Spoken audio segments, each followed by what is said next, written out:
Kemudian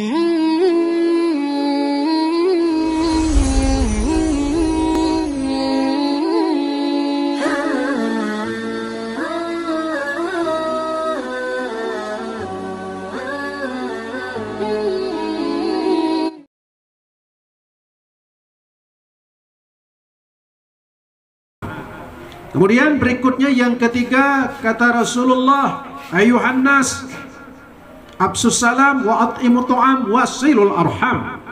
Sambung tali silaturahim. Wasilah, wasal artinya menyambung tali silaturahim. Ya, rahim yarhamu rahmatan, artinya kasih sayang. Nah, saking Allah itu sangat gembira dengan silaturahim itu, Allah meletakkan namanya dengan nama Ar-Rahman Ar-Rahim gitu. Kemudian diletakkan pula sebuah namanya itu di dalam kandungan ibu kita, namanya Rahim. Nah, Rahim ini disebut dengan kasih dan sayang.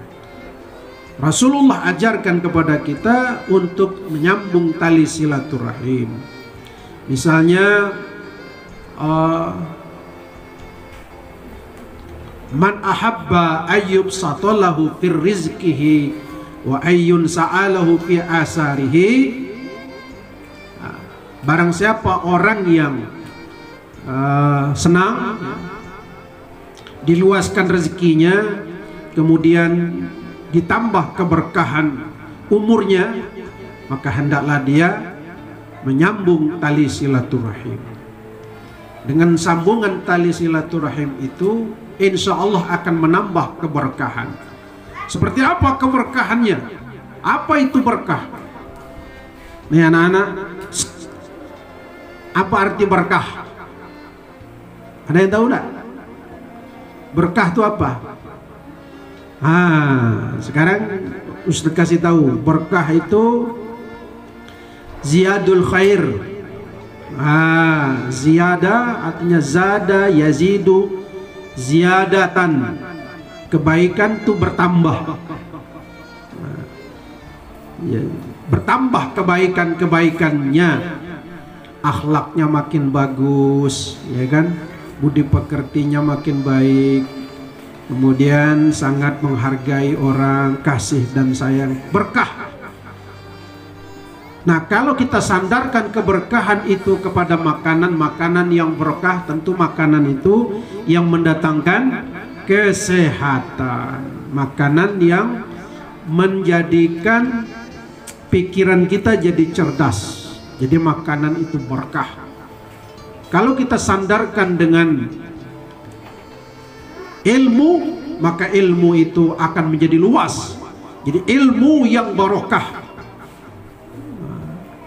ilmu yang barokah yang sangat bermanfaat bagi orang tersebut ataupun bagi orang yang berada di sekitarnya, berkah. Nah, gitu. Jadi orang-orang yang menyambung tali silaturahim, keberkahannya bertambah, rezekinya bertambah.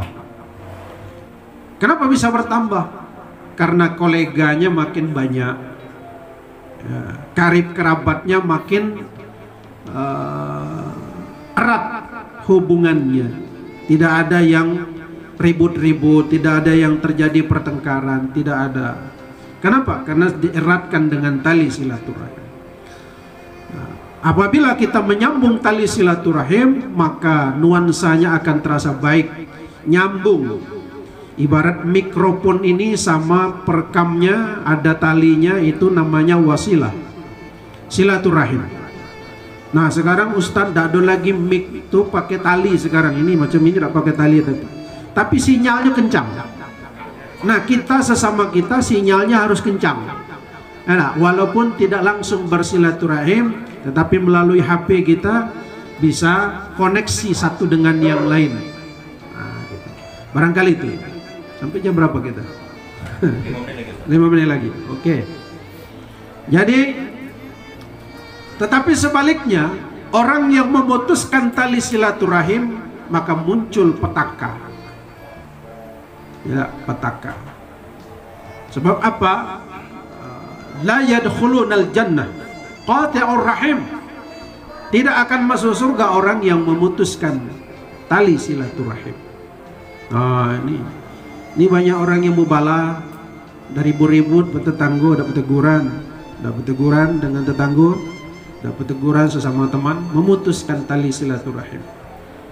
Apa kata malaikat Jibril? Pada satu ketika malaikat Jibril berdoa, ya Allah, hari ini jangan kau terima pahala puasa anak yang durhaka kepada orang tua, memutuskan tali silaturahim dengan orang tua. Nah, capek kita puasa, tidak diterima Allah. Kenapa? Doa malaikat Jibril, Nabi mengaminkan, amin, kata Nabi. Ya Allah, jangan kau terima istri yang durhaka kepada suaminya. Nah, amin, kata Nabi. Ya Allah, jangan kau terima orang yang tidak mau memaafkan kesalahan orang lain kepada dirinya. Muslim yang satu sesama muslim yang lainnya tidak mau bermaafan. Maka malaikat Jibril, jangan terima puasanya ya Allah. Malaikat Jibril yang berdoa, mustahil meleset, ya, Nabi yang mengaminkan. Maka itu silaturahim itu sangat penting bagi kita untuk merajut, ya, sesuatu yang baik. Kemudian silaturahim itu harus disambung dengan, kalau sudah lebaran namanya acara halal bihalal. Ini sesungguhnya agar kita bisa dapat bermaafan satu dengan yang lain. Di hari yang lain kita tidak sempat, sibuk dengan kesibukan kita, tapi ditetapkanlah satu hari oleh ulama kita, namanya halal bihalal, menjalin tali silaturahim. Bulan puasa momentum untuk saling bersilaturahim. Misalnya acara berbuka puasa bersama semacam ini sesungguhnya adalah untuk menjalin tali silaturahim. Kemudian sholat tarawih kita kembali ngumpul, menjalin tali silaturahim. Banyak hal yang bisa kita lakukan untuk mengaplikasikan tentang silaturahim ini. Apalagi kita sesama Islam bersaudara, tidak boleh permusuhan satu dengan yang lainnya. Apabila kita sudah saling menjalin tali silaturahim, maka luaslah rezeki kita. Kenapa? Kita banyak kawan. Di sana ada kawan, di sana ada kawan, nyambung terus. Maka pastilah kawan kalau ada loka, ya kan? Pasti tidak akan ngasih kepada musuhnya. Kalau ada loka, pasti dia ngasih kepada orang yang dekat dengan dia. Ada saja rezekinya. Bu, minta tolong ya, kebetulan tanah di Telanai sana ada, saya punya tanah, tolong jualkan ya. Nanti kalau terjual tanah itu, ibu bisa berangkat umroh dengan saya. Nah, terjual tanah itu, laku atas izin Allah, berangkat umroh. Gitu. Ada juga orang berangkat umroh, bu, ada juga orang berangkat umroh setelah digeser mobil. Jadi ibu tukang jualan sayur diserempet mobil, luka-luka dia. Rupanya yang nyerempet tuh mobil tuh orang kayu. Apa kata bapak yang orang kayu tadi? Aduh bu, mohon maaf bu, tidak sengaja saya bu hajah, kata dia kan. Apa kata yang tukang jual sayur? Ndak, saya bukan ibu hajah, saya orang biasa, tidak usahlah panggil hajah. Ya bu, tidak apa-apa, tapi ibu jangan lapor-lapor sama polisi ya. Ayo kita ke rumah sakit. Bawa ke rumah sakit. Orang kayu bawa ke rumah sakit. Akhirnya begitu sembuh, dikasih tahu, bu, sebagai bentuk tanda syukur saya atas musibah ini, saya akan berangkatkan ibu ke tanah suci, berangkat haji. Berangkat haji ibu tuh cuman diserempet mobil be cuman. Berangkat haji. Kalau mau ada ibu-ibu nak berangkat haji, tegak depan jalan. Ini tumbur mobil.